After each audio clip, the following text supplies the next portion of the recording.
Olá, boas-vindas a todos para mais essa análise visual detalhada. Hoje nós vamos focar em um tópico de altíssima atenção na obstetrícia, a hemorragia pós-parto, ou HPP. Só para dar uma ideia do peso desse assunto, nós estamos falando da segunda maior causa de morte materna aqui no Brasil. É literalmente uma emergência absoluta, onde cada minuto conta.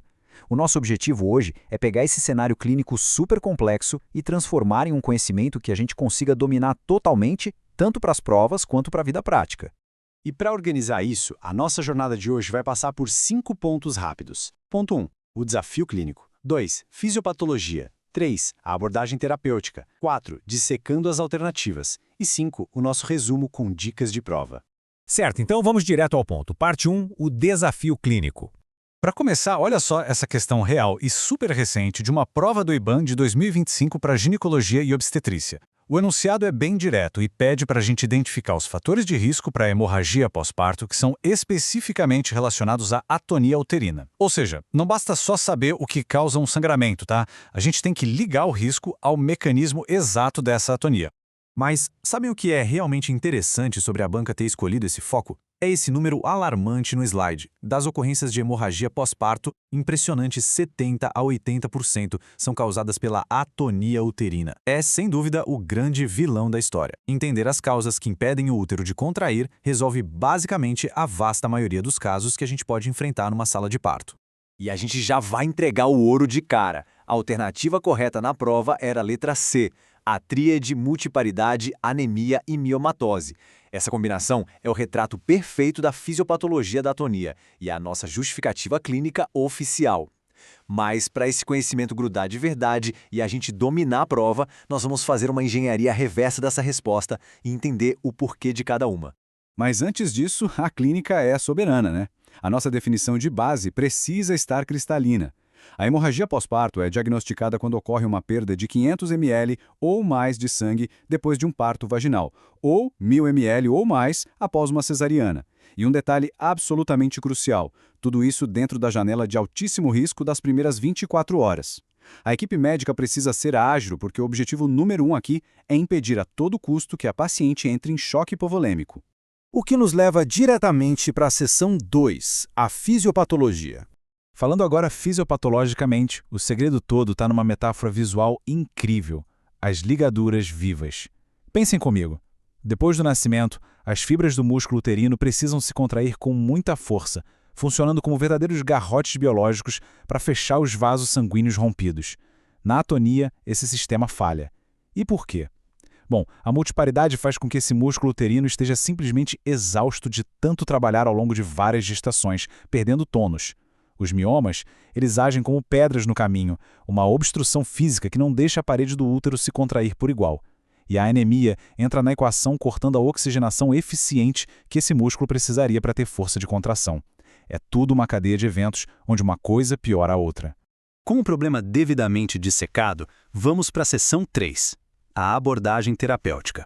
Vamos ver como isso escala na vida real. Porque o protocolo da sala de emergência é uma corrida implacável contra o relógio. A coisa é rápida e em degraus. O passo 1 é entrar com ocitocina intravenosa, que é uma tentativa química de acordar o útero e recriar as contrações. Não funcionou, a gente sobe para os uterotônicos de segunda linha, como a ergometrina e o misoprostol. Junto com a medicação, entra a massagem uterina bimanual agressiva, além da reposição urgente de volume para combater o choque. E se absolutamente tudo isso falhar, a gente precisa entrar com intervenção cirúrgica. E aí vai desde as suturas compressivas, como a famosa sutura de Belint, até a cartada final e drástica para salvar a vida da paciente, que é a histerectomia. Entendida a gravidade, vamos para a seção 4, dissecando as alternativas. Aqui a gente desmonta as pegadinhas clássicas da banca. A alternativa B, por exemplo, tentou confundir falando de dictação placentária incompleta e acretismo placentário. Olha a diferença conceitual gigantesca aqui. Atonia é um problema primário de falha muscular, um problema de tônus. Já a placenta retida, ou o acretismo, são restos materiais lá dentro, ou seja, é um problema de tecido. Não é que o músculo não funciona, é que tem algo travando fisicamente o esvaziamento. São categorias clínicas completamente diferentes.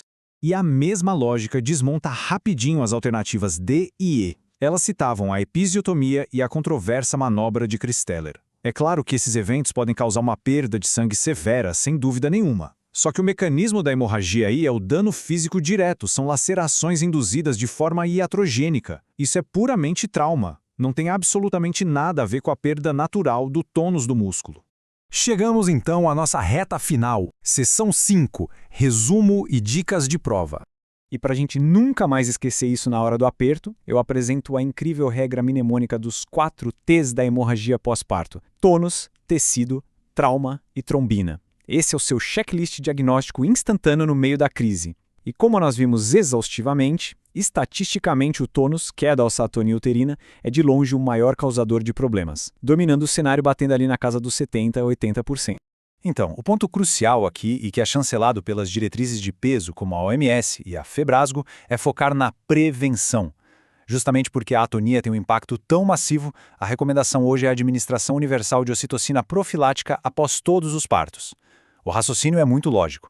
Se a gente sabe que um útero exausto, obstruído ou anêmico quase com certeza vai falhar na hora de contrair, a gente tem que agir antes. A resposta imediata e a profilaxia simplesmente não são negociáveis. E isso nos deixa com uma última reflexão bem provocativa. Se a gente já tem a certeza de que a ocitocina profilática é a nossa grande arma para proteger as ligaduras vivas e barrar a atonia, como é que os sistemas de triagem e o pré-natal podem ser ainda mais afiados para a gente conseguir prever, rastrear e neutralizar aqueles 20 a 30% restantes causados por tecido, trauma e trombina muito antes da primeira gota de sangramento começar? Fica aí o convite para a gente pensar sempre no próximo passo da evolução dos cuidados obstétricos. Até a próxima análise, pessoal!